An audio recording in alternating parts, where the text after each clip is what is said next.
Oh, hi guys. I have got my fishing pole with me, my tripod, my tackle bag. I got all kinds of stuff weighing me down today. And as I walk this trail heading to the lake, I'm going to Tom's Point because I want to try out this Fluger reel that I recently purchased for this rod. And I really don't care if I catch anything. It's just the point of being out and enjoying the weather. But there's something in this video that I wanted to talk about, and it's a tragic story. Some kind of EMS call if you guys hear that siren going off. Something going on somewhere. But I wanted to talk about this tragic story that all of you have probably heard about. It's been in the news now for about a week. And that's the Hollywood actress Anne Heche. And as you guys probably heard, she had an accident where she plowed her car at a high speed into someone's house. The car made it all the way inside the house. She was going so damn fast. I'll show you a clip in this video of a Ring doorbell video that captured the moments that her car sped past this house. Just got into our newsroom. You can see the moments before the crash. You will see a blue Mini Cooper fly by on the street. And by the looks of the video, Anne was really hauling ass. I mean, probably doing triple the neighborhood speed limit, just flying down the street. The sad news is that I saw in Google News today that Anne Heche, who is only 53 years old, she's only 2 years older than me, is not expected to live. She's not expected to survive. She's been intubated. She's in a coma. She has severe injuries, burns to her lungs. She had to undergo emergency surgery. They're already talking about donating her organs because I guess that was part of her wishes in her will or whatever. So that's a sad and tragic story. Just a minute, you guys, I gotta switch hands. Freaking kills my hands to carry stuff. So Anne's not expected to live. But here's the thing that always bothers me with these stories, you guys. You always hear about these Hollywood tragic stories. The deal is, they claim, allegedly, that Anne was high on cocaine, speeding down through neighborhoods before she plowed into the house. The thing that I find the most tragic about these stories are the fact that these rich, famous people make such terrible choices. Now, I don't know if Anne was on cocaine, okay? But let's say she was. I have no idea what cocaine costs. So I'm going to only guess here. So let's say she purchased cocaine to do a couple lines and she got really high. Now, let's say that cost maybe $1,000, I don't know, $1,500. I don't know how much cocaine costs. Depends on the quality of it and where it comes from. But let's just go with that number, $1,000. Why is it that people that have fame and fortune, when they make decisions, they don't think about what that could do in the world instead of what they're using it for? You know, if I had $1,000 and someone said, hey, let's go get some cocaine and get high, number one, I would get rid of that person, that friend, that relative, whoever it is. I would get rid of that person, never hang out with them ever again. And number two, I would never ever blow that kind of money on something so stupid. Now just think about this. The outcome, how it could have been different had it gone in a different way. Number one, Miss Heche could have taken that $1,000, went to a local bike shop, spent that $1,000 on kids' bikes, went into a neighborhood somewhere in Los Angeles where there's less fortunate kids living, and made a difference in some kids' lives and gave them brand new bikes. Wouldn't that be a better way to spend $1,000? On top of that, she would still have her shiny blue Mini Cooper car that is now destroyed, and she and her family or estate or whatever wouldn't be facing a major lawsuit now over destroying the house that she crashed into and set on fire. So now that decision has cost her tens of thousands, if not hundreds of thousands of dollars in damages. Could even exceed several million. I mean, who knows? I don't know what the house was worth that she destroyed. But to go flying through a neighborhood 3 times, now this is just my guess, because looking at the video, it looks like that car was doing at least 3 times the neighborhood speed limit. So if it was 30, she's doing like 90 through that neighborhood. What if kids were out playing in that street?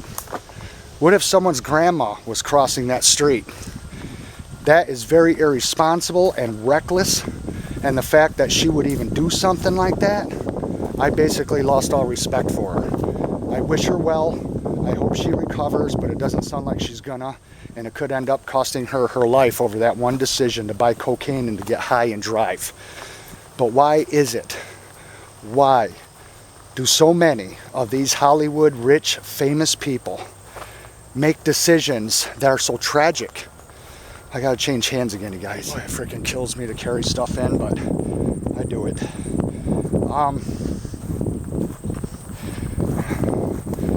You know, the way I see it, and this is just my opinion, nobody has to agree with what I'm about to say.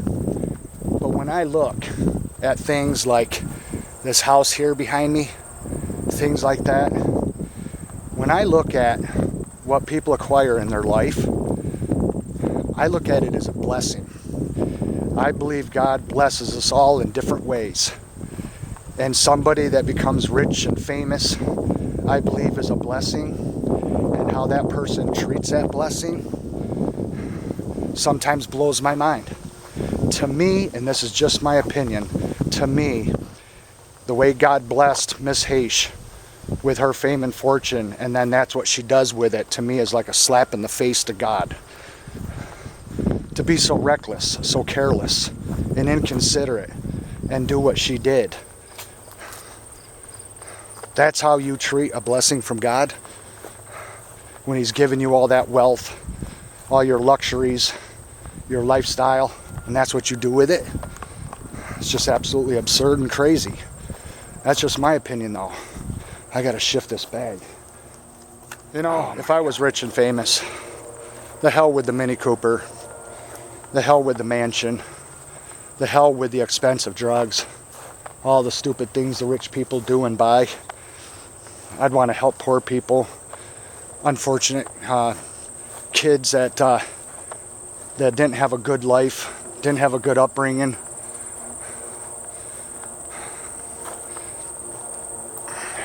I would never want to relive my childhood, ever. I know what it's like to grow up rough and not have things.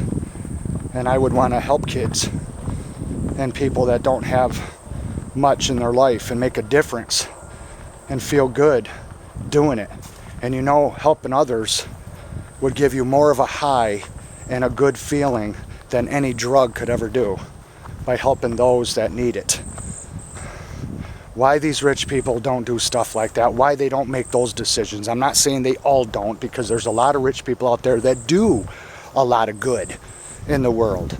But the ones that you hear about are always these ones where they end tragically.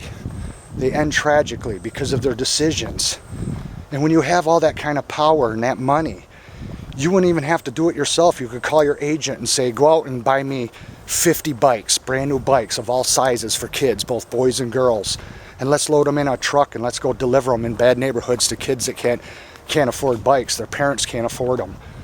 That's what I would rather do with the money than blow it on stupid cocaine or, you know, real high-end drugs and then end up in a predicament like she's in now.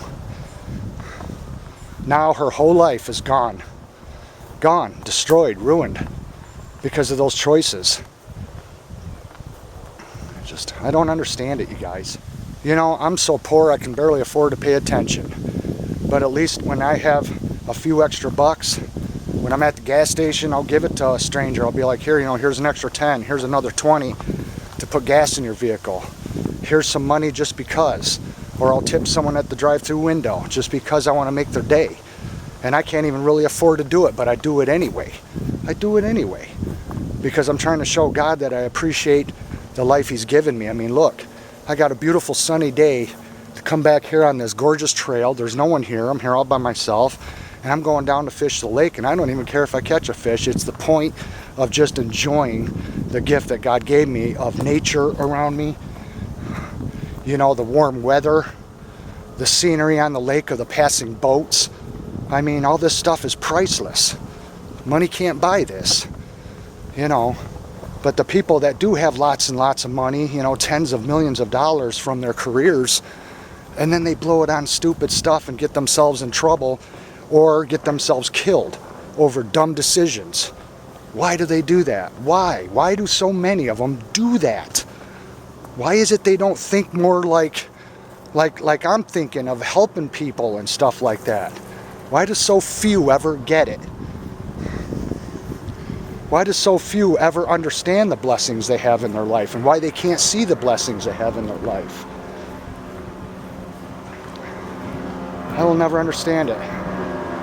There goes a boat flying down the lake. I'm almost to the water's edge. My arms are getting tired, my hands are getting sore. Boy, oh boy. I got to get a better camera, you guys, and find a better way to do videos. Because it's getting harder and harder anymore. But we're almost there. I also want to check on the initials that I put on this tree for Bridget and I.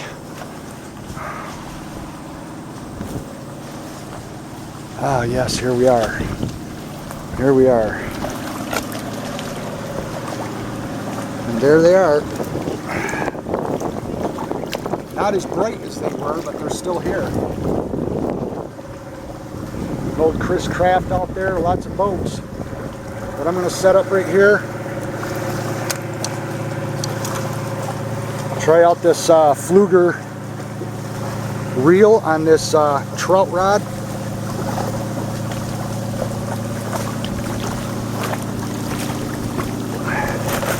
And I got my tackle bag. I'm going to try a Castmaster that one of my subscribers sent me. So if you're watching, thank you very much. Check it out.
guys.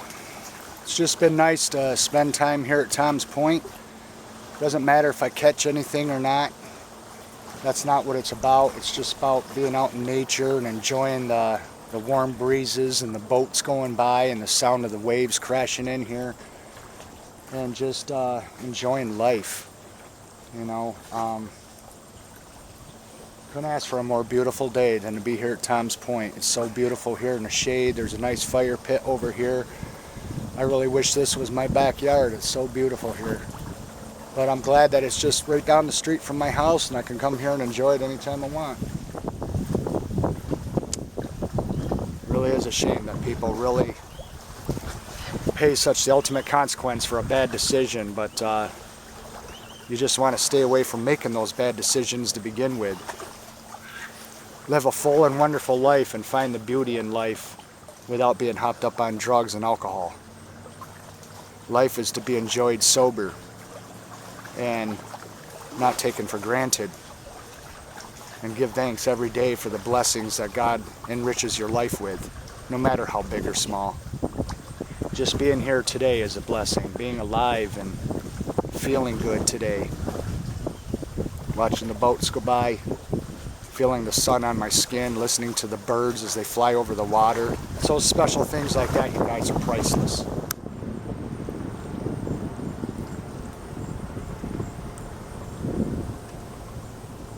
Yeah, so Tom's Point, beautiful, beautiful spot here on Chautauqua Lake, New York. My hometown. This is where I grew up. I was born and raised here, and I'll tell you guys, in the summertime, there's no place I'd rather live. I've said that so many times in my videos, and it's because I mean it. This place is absolutely beautiful here in the summertime, but I want to show you around Tom's Point a little bit because it's just a small peninsula right out here on the lake. Got these nice logs to sit on here. Got my fishing gear. Can just cast right out in there. It's a lot of weeds, so weedless lures or surface plugs are what you want to use here. Now it's midday, so surface plugs really aren't ideal in the middle of the day. You want to use those early morning and in the evening. But it's a beautiful spot to picnic, you guys. There's always speedboats and pontoon boats going by just constantly. Nice shade. You can sit on the bank. You can sit on rocks. Watch all the boats go by.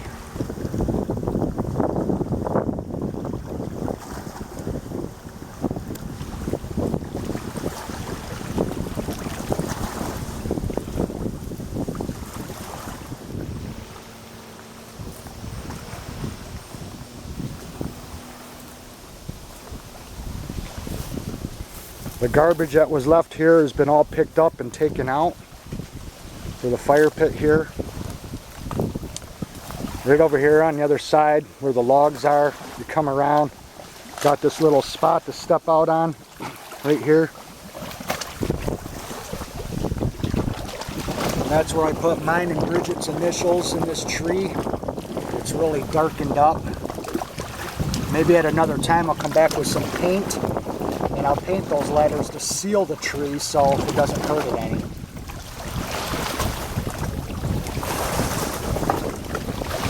I thought this was a nice place to put our initials. This is also known as Lover's Lane.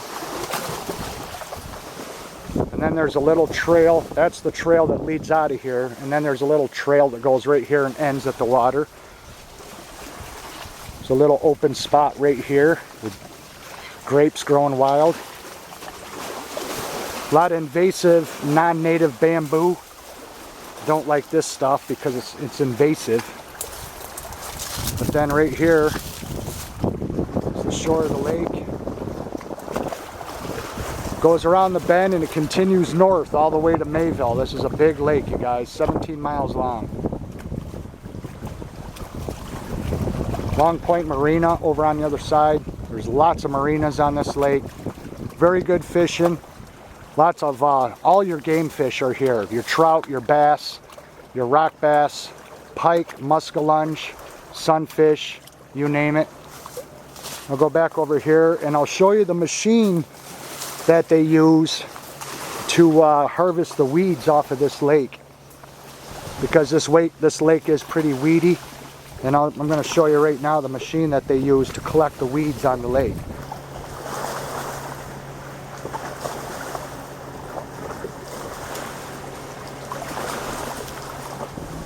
puts the weeds on the back of that boat, and then when it goes to shore, it goes up a conveyor and goes right into dump trucks, and they haul it away.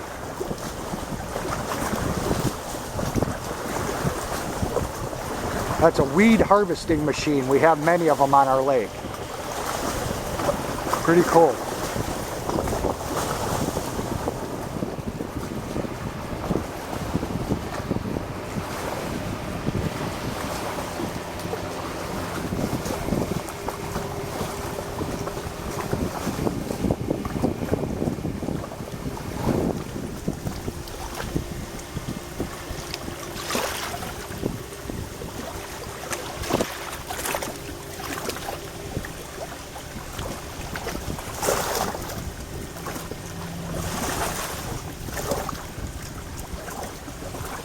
There you guys have it, Tom's Point, Chautauqua Lake, New York. If you ever make it here sometime, check out the lake and the surrounding sites. You'll never regret it. Thanks for watching, you guys, and we'll see you again in the next one. Bye-bye. Hey kid, don't ever let them get inside your head. They'll tell you what to do in life instead of everything you know that you could get. Don't let them guide your life towards regret. I'll fight for what I love with every breath. My past is filled with things I won't forget. I use them all to push me to my best. So treat the worst of times just like a test. If only I could go back in time, I'd tell myself that everything will end up alright. Just push yourself, test yourself, figure out what you like, and find your limits, don't be rigid, always work towards a prime. Surround yourself with open minds, people can change your life. A few friends with intent can help you feel alive. Find a passion, take some action, and with